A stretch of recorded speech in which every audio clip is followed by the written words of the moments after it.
y este año hemos querido concentrar todas las ponencias en un único día, en el día de hoy, jueves. Y eso ha supuesto, y yo creo que el ejemplo lo tenemos en el auditorio, pues 225 inscripciones, es uno de los años que más expectación ha habido en cuanto a la jornada y una mayor participación no solo del colectivo de graduados sociales, sino también del colectivo de operadores jurídicos, que era al final lo que el colegio y lo que la Junta de Gobierno pretendía.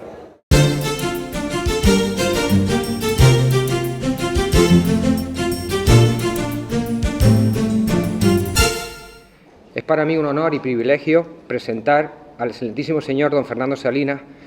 La temática de hoy de su ponencia va a versar en materia las mejoras voluntarias, hecho causante, derivada de riesgos profesionales y enfermedad común. Debido al giro normativo tan radical como en los últimos años ha venido sufriendo las relativas al derecho de la seguridad social, y esta mutuación afecta a la doctrina jurisprudencial vertida en el ámbito de las mejoras voluntarias, cuestión polémica y espinosa, la determinación del hecho causante, que no ha sido nada pacífica en la Sala General del Tribunal Superior de Justicia, incluso con algún voto particular. Así que, sin más preámbulos, le doy la palabra al excelentísimo señor magistrado de la Sala Cuarta, don Fernando Salinas Molina. Lo que tenemos que luchar todos es porque tengamos una seguridad social pública suficiente y para todos los ciudadanos. Porque, claro, el campo de esas mejoras voluntarias, el campo de esa seguridad social, de asistencia y prestaciones complementarias, ahora está aumentando, pero está aumentando desgraciadamente porque las prestaciones de la seguridad social, vamos a decir, básica y esencial, obligatoria, están disminuyendo. Y esto, pues yo creo que no tenemos que estar satisfechos con esta situación, porque realmente al campo de las mejoras no van a acceder todo el mundo, como pasa con las prestaciones de la seguridad social, sino que es solo una parte de personas que podamos llamar en general privilegiados, sin que esto suponga una nota de rechazo, sino que no todas las empresas tienen la capacidad suficiente económica para poder pactar con sus trabajadores esas prestaciones o esas mejoras de la seguridad social, estas mejoras voluntarias, con lo cual pues hay un colectivo que no va a tener estas mejoras, y si la seguridad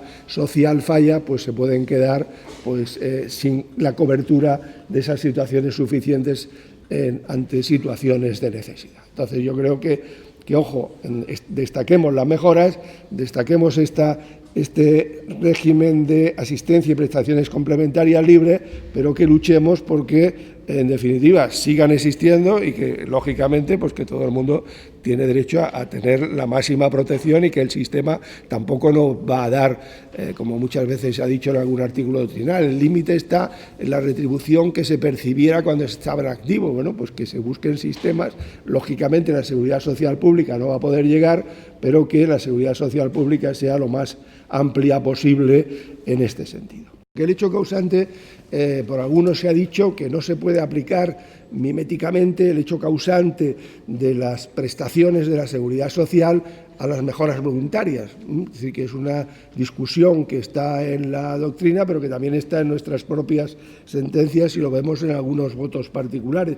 Y es distinguir cuál ha sido la jurisprudencia del Tribunal Supremo y qué problemas plantea en el tema de, primero, por qué normativas se rigen y esa normativa por la que se rigen y esa determinación del hecho causante, porque la determinación del hecho causante nos va a determinar si se tiene derecho o no a la correspondiente mejora, pero no solo eso, sino que va a condicionar la normativa aplicable a esa mejora. O sea, que habrá que ver en qué periodo está el hecho causante, porque eso es lo que nos va a delimitar pues qué convenio colectivo estaba vigente, por ejemplo, porque los convenios colectivos van cambiando, en unos hay mejoras, en otros con una cantidad, en otros con otra, etcétera, y entonces todas las condiciones que se regulen.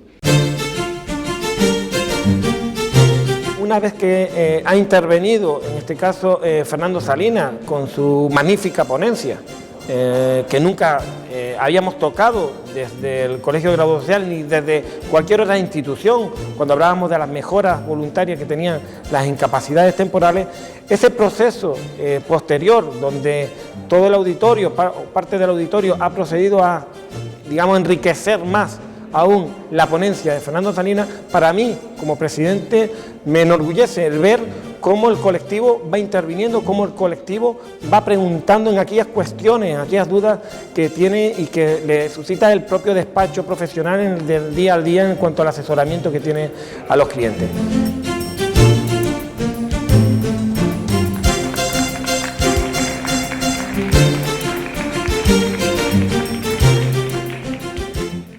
Lo que me ha sido encomendado, el título de mi conferencia y el contenido es, en efecto, qué control pueden realizar las empresas sobre los instrumentos informáticos, tecnológicos que estas empresas ponen a disposición de los trabajadores, y también qué mecanismos de control de imagen por cámaras de videovigilancia se pueden establecer.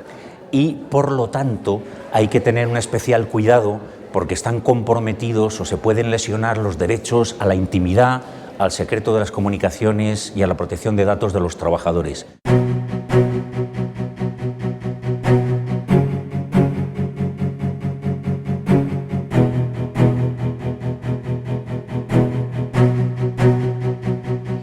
La Universidad de La Laguna además tiene con el profesor García Perrote una relación no solamente amistosa, que la tiene, sino de carácter institucional, puesto que Ignacio García Perrote ha estado presente y ha formado parte de tribunales importantes en la Universidad de La Laguna, de tribunales académicos, de tesis doctorales, de oposiciones. Sin ir más lejos, estuvo en el tribunal que realizó las pruebas correspondientes a la cátedra cuando yo obtuve la cátedra de Derecho del Trabajo en el año 2000. Así que para mí ha sido un placer presentarle. Agradezco al Colegio de Abogados, de Graduados Sociales, que me haya dado la oportunidad de presentarle aquí entre ustedes. ¿Qué puede hacer una empresa para, si es que quiere, controlar el uso que los trabajadores hacen de las herramientas informáticas que la empresa ha puesto a su disposición para el desempeño de su actividad laboral? Por un lado. Por otro, ¿cuándo una empresa puede también, para controlar lo que hacen los trabajadores en la realización de sus funciones laborales, puede utilizar cámaras de videovigilancia y grabar su imagen? Esto es lo que vamos a ver. Aquí hay derechos constitucionales concernidos, derechos constitucionales comprometidos, que están todos en el artículo 18 de la Constitución. Derecho a la intimidad, apartado primero; secreto de las comunicaciones, apartado tercero; protección de datos y control o límites a la informática, pero muy particularmente protección de datos en el apartado 4, todo del artículo 18 del texto constitucional. Es un derecho fundamental. Y a la vez, el artículo 23, particularmente del Estatuto de los Trabajadores, permite al empresario realizar y establecer medios de control de la realización de las funciones laborales por los trabajadores. Vamos a ver cómo casa una cosa con otra. Y ya les anticipo, lo iremos viendo en la realización de la exposición, las cosas básicas siguientes. Se las digo ahora y con ellas concluiré. Todo arranca de si en la empresa hay expectativa de privacidad o de intimidad. Si una empresa ha dicho y puede acreditar que ha transmitido a su plantilla, a sus empleados, que no cabe el uso privado de estas herramientas informáticas, no pueden tener los empleados expectativa razonable de privacidad. Y si además, como debe de hacer, ha comunicado que va a fiscalizar que verdaderamente se respete esa prohibición, pues si se controla, en los términos que luego vamos a ver, no se podrán entender vulnerados los derechos fundamentales porque no se ha roto, no podía haber expectativa de intimidad, expectativa de privacidad. Con las cámaras de videovigilancia pasa algo parecido. La empresa tiene el deber de informar que hay cámaras de videovigilancia, en los términos que luego vamos a ver, porque aquí hay una novedad muy importante de una sentencia muy reciente del Tribunal Constitucional. Pero como ven, siempre lo importante es ser claros desde la empresa para qué se pueden utilizar, si se pueden utilizar para uso privado, y ser claros también en el sentido de que se va a fiscalizar que se cumpla verdaderamente ese mandato o esa potestad empresarial. Luego, como la carga de la prueba en un juicio, ustedes graduados sociales que también se desempeñan en los juicios en la instancia y que también ahora pueden hacer, como siempre tuvieron que poder hacer determinadas cosas en vía de recurso. ¿Cómo puede llegar eso como prueba?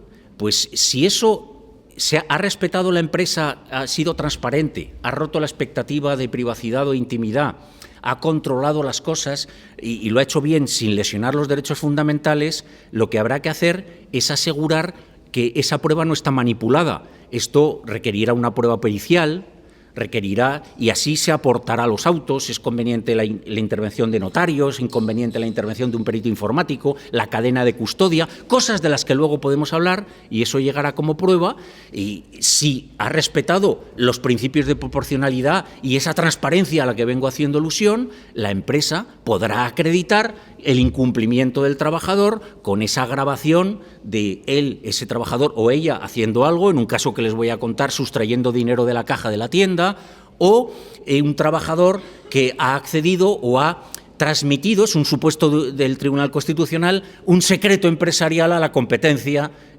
a una empresa de la competencia utilizando una vía informática cuando eso estaba radicalmente prohibido. Poco se puede decir de Ignacio, catalogado en el periódico Cinco Días como el mejor abogado laboralista de empresa de España. Ha tocado una ponencia magnífica, una ponencia donde tratábamos el control por parte del empresario en cuanto a las medidas que existen para poder aplicar el régimen disciplinario hacia los trabajadores, y también nuevamente el auditorio, todos los que han intervenido en el mismo han preguntado aquellas cuestiones, aquellas dudas que van teniendo en el asesoramiento hacia las empresas.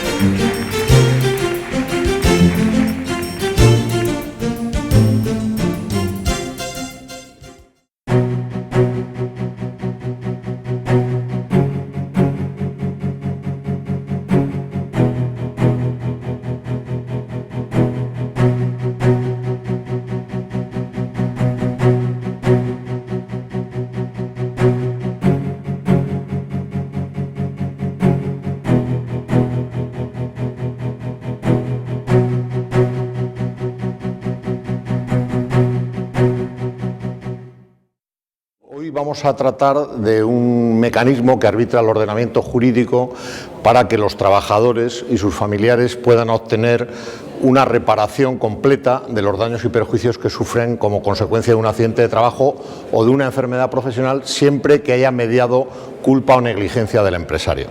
El ordenamiento laboral prevé una serie de mecanismos para subvenir las necesidades en que queda el trabajador y sus familiares después de estos percances, que es por una parte pues las prestaciones de la Seguridad Social, por otra parte las posibles mejoras a cargo del empresario, también el recargo de prestaciones en el caso de que haya infracción de normas de seguridad y haya una relación de causalidad con el accidente, y finalmente está este cuarto instrumento, que es el que vamos a tocar esta tarde, que es el de la responsabilidad civil del empresario, fundada en lo dispuesto en el artículo 42 de la Ley de Prevención de Riesgos Laborales y en los artículos 1101 y 1901 del Código Civil, 1902, perdón.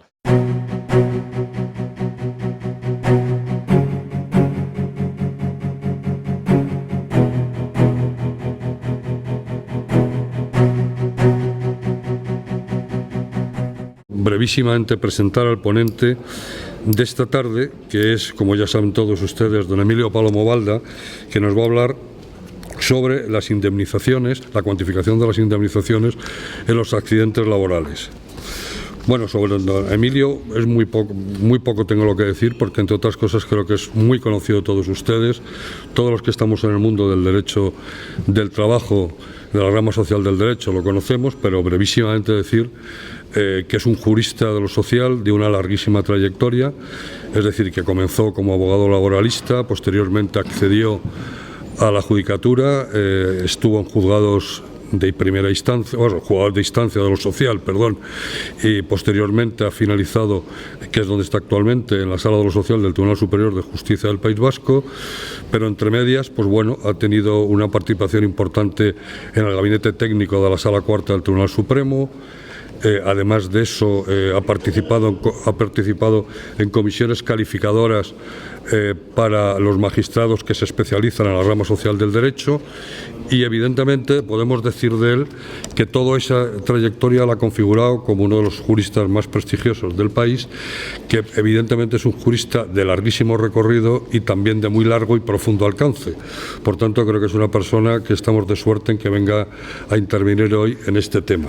¿Qué ámbitos de actuación? Lo que pretendo, por así decirlo, es venderles el producto de esta charla. Es decir, lo que pretendo es decir que esto tiene unas posibilidades profesionales, no solo profesionales, sino sobre todo para los trabajadores en defensa de sus derechos, porque si se reclaman indemnizaciones y se abonan indemnizaciones, de alguna manera el empresario va a estar más obligado a prevenir, que es lo que pretendemos todos, y que se reduzcan los accidentes de trabajo y las enfermedades profesionales. Pues bueno, hay que decir que el ámbito de actuación de la responsabilidad civil no es tan estrecho como ustedes podrían pensar. En principio, y quiero abrirles los ojos, en principio el ámbito de actuación en lo que se refiere a los accidentes de trabajo comprende todos los supuestos del artículo 156 nuevo del 115 antiguo. No el más típico del artículo 1, que es la lesión producida en lugar y tiempo de trabajo, sino todos los supuestos del 2. De acuerdo, por ejemplo, aquí hay dos sentencias para ver la potencialidad que esto tiene. La primera, una no adaptación de puesto de trabajo, un trabajador que tenía una lesión degenerativa en el hombro, la empresa lo conocía, había tenido varias bajas y no adapta el puesto de trabajo, estaba en una mesa de control, no adapta el puesto, la silla ergonómicamente, para que efectivamente no tenga reiteración de esos episodios. Termina con una incapacidad temporal y una incapacidad permanente. Bueno, pues en ese caso concreto se entiende cuál sería la vía. Está claro que sería la vía del F, del 2F, que sería enfermedades agravadas como consecuencia de la lesión producida en el accidente de trabajo. Más difícil, lógicamente, la del E, porque no es causa exclusiva. Bueno, pues en ese caso se reconoce en la sentencia de Cataluña de 6 de febrero de 2012, recurso 7443-10, se reconoce la indemnización de responsabilidad civil. También los casos de acoso, que son muy frecuentes, también los accidentes sin misión y también como habrá ocasión de comentar en alguna otra ocasión, porque todavía la sentencia está en el horno, también en los accidentes in itinere. Vamos al nuevo baremo de tráfico. Criterios generales de valoración. Sabemos que el nuevo baremo fue aprobado por la Ley 3515, está en vigor desde el 1 de enero, mejora sustancialmente el anterior baremo. ¿En qué aspectos? Principalmente en que acoge el principio de vertebración del daño, separa perfectamente los daños patrimoniales de los no patrimoniales, con lo cual favorece además la deducción de las prestaciones y de la mejora voluntaria, y por otro lado mejora de una forma radical el tratamiento del lucro cesante en secuelas y en muerte. Eso, y también del daño emergente. Esos son los elementos, aparte de otra serie de modificaciones. Ahora nos favorece muchísimo el legislador, porque en vez del anexo que teníamos antes, que si alguno lo consultaba era un anexo que era bastante ilegible, tenías que ir luego al articulado y en fin, era muy breve. Sin embargo, ahora ya pasa al articulado, tiene un capítulo, un nuevo título, que es el 4 de la Ley 8 del Real Decreto Legislativo 8/2004, se divide en dos capítulos, y el capítulo primero es disposiciones generales y definiciones, y luego en el segundo capítulo hay varias secciones que se dedican en artículos separados a muerte primero, a secuelas y a lesiones temporales, con lo cual está perfectamente, y luego vienen las tablas. Culpa concurrente a la víctima, también otro aviso para navegantes. ¿Por qué?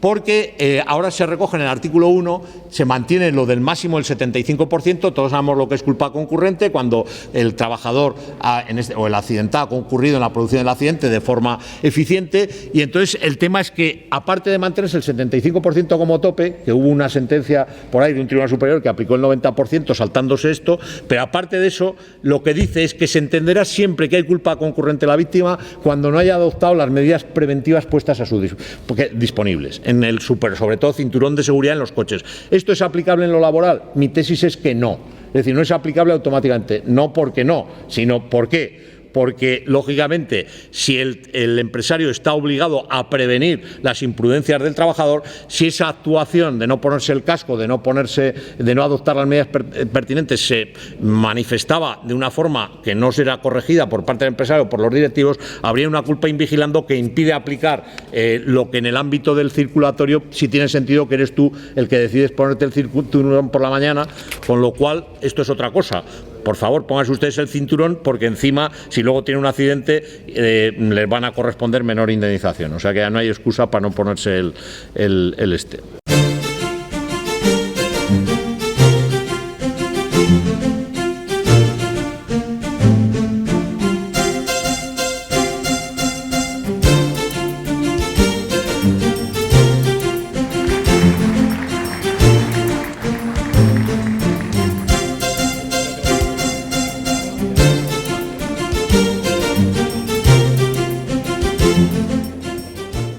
Bueno, yo voy a hablar de los otros, ¿no? Como la película de Amenábar, ¿no? Voy a hablar de los despidos objetivos de los que apenas se habla, ¿no? Porque la mayor parte se estudian los despidos colectivos, los despidos por causas económicas, pero apenas se habla de los despidos objetivos en relación a temas tan importantes como el absentismo laboral, ¿no? El absentismo laboral es una de las grandes preocupaciones de las empresas. Por eso se incluyó en la reforma y desde la reforma hasta el 2013 se ha producido una reducción muy significativa del absentismo laboral, pero curiosamente ha empezado a crecer a partir del 2014.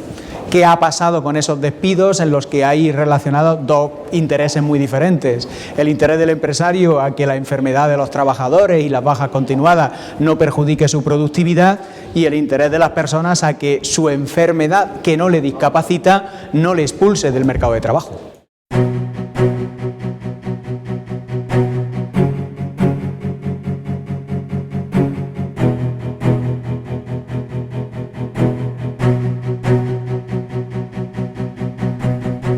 Y desde luego es un placer para mí presentar a Cristóbal Molina Navarrete, repito, colega, amigo, compañero, conocido de todos ustedes, un joven profesor, un joven catedrático de Derecho del Trabajo, que si por alguna característica es destacable su persona y su carrera académica y profesional, es por ser una mente, a lo mejor preclara es mucho decir, pero brillante, pero sobre todo es un profesor de Derecho del Trabajo fecundo, fértil, absolutamente y exageradamente fértil. Yo para presentarlo esta tarde me permití acudir a internet y a decir, bueno, a ver si encuentro un currículum abreviado para decir alguna cosa o que no se me escape lo más importante de lo que ha hecho Cristóbal Molina, y es que no existe un currículum abreviado sí existe, pero no es abreviado, o sea, hasta el abreviado es amplio. Y luego, pues yo creo que con una brillantez y con una calidad realmente excepcionales. Por tanto, yo creo que esta tarde vamos a disfrutar, y creo que es un broche de oro, si cabe decirlo, a esta magnífica jornada que a mí me ha parecido de hoy.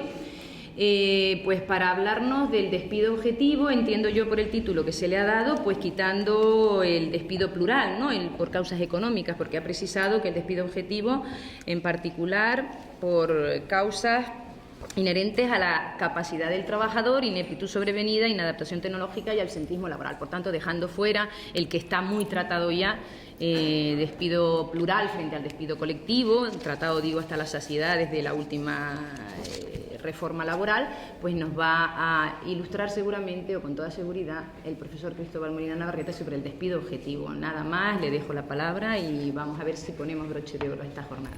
Muchas gracias. Estos despidos, como ustedes saben, aparecen como los parientes pobres, en cierta medida, y siguiendo ese símil, ¿no?, de los otros, son como los muertos vivientes, ¿no?, un poco zombies. Sabemos que están ahí, que está el precepto, parece que no se utilizan porque son de difícil utilización práctica y, sin embargo, siempre están presentes, sobre todo el despido por absentismo, ¿no? Siempre que hay una reforma laboral de un sentido u otro, vean la del 2010, digo por irme a la más cercana, 2010 con un gobierno, 2012 con otro, siempre sale el absentismo laboral, ¿no? No se sabe muy bien cómo tratarlo, ni siquiera se sabe cuánto es realmente, porque unos los miden y le dan un porcentaje, otros lo miden y le dan otro porcentaje, pero ahí está, ¿no? Y además había mucho interés en esta reforma, porque se dice una parte durante el crecimiento, la época de vacas gordas, ¿no?, en nuestro país de crecimiento, hubo un espectacular incremento del absentismo laboral y debido al absentista profesional, ¿no? A ese que vive de la sopa boba o, en fin, como comentaba hoy en la comida, esta idea de la picaresca, ¿no? Que no hay manera de que el español se quite de en medio la picaresca, ni sea del continente, ni de la península, ni de la isla, ni sea de donde sea, la picaresca nos acompaña a todos lados, ¿no? Bien, aquí hay mucho también, hay mucho de picaresca, pero también hay otra cosa interesante, y enlazaba con algunos de los temas a los que yo me he dedicado. El despido debe ser siempre la solución. Es decir, ¿por qué en España, a diferencia de otros países, siempre que tenemos un problema hay que despedir? ¿No podemos buscar otra cosa?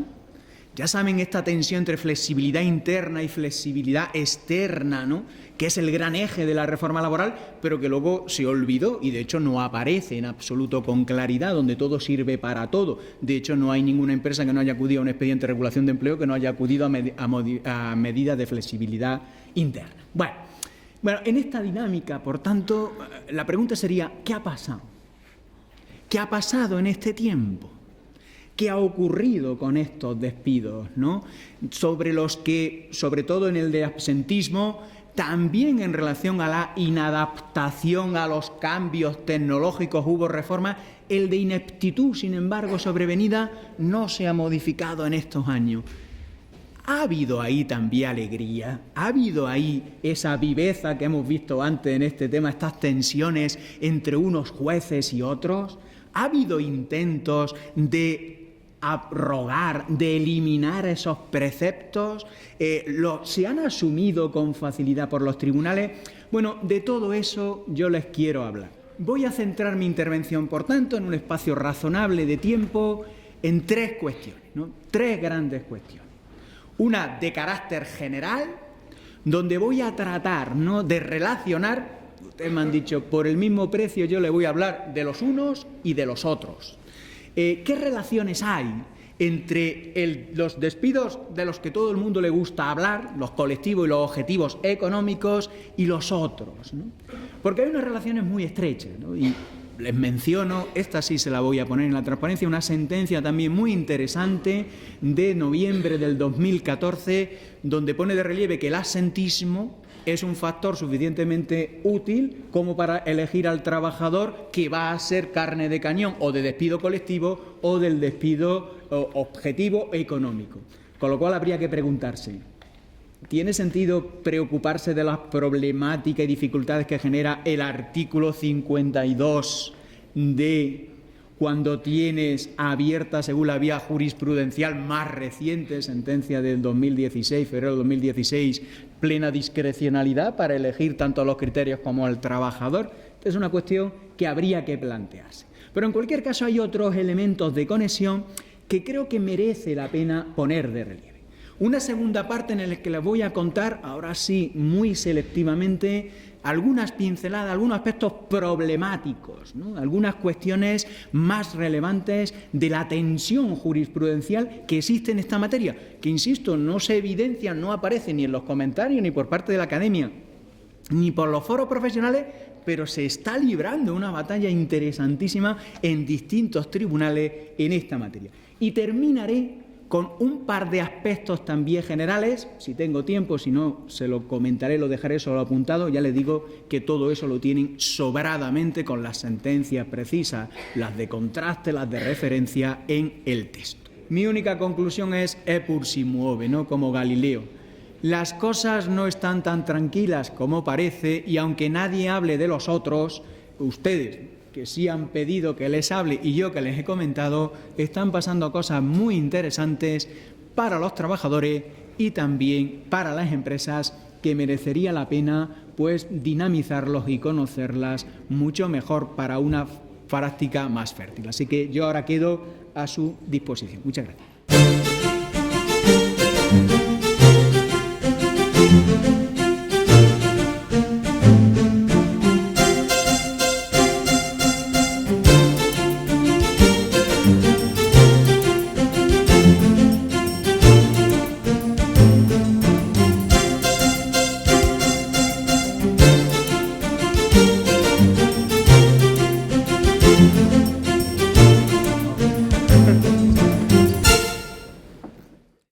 cambiado la figura del graduado social y yo creo que en eso la Junta de Gobierno y la sociedad en general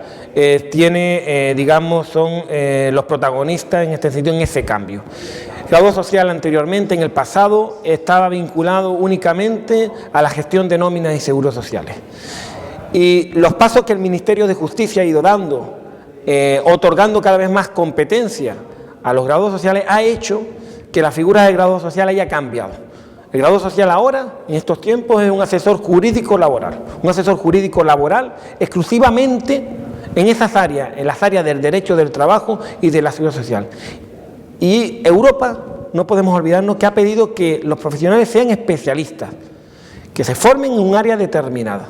Y eso es lo que es el graduado social, un experto únicamente en el área del derecho del trabajo social. Y aquí lo vamos viendo, vienen nuevas generaciones de graduados sociales en las que lógicamente sus necesidades son completamente distintas, tienen otros campos de actuación y a partir de ahora, lógicamente, el darle la posibilidad de mayor formación jurídica para su día a día, para el asesoramiento a la empresa, pues lógicamente a nosotros como Junta de Gobierno, pues lógicamente estamos bastante orgullosos de que veamos los resultados que estamos teniendo.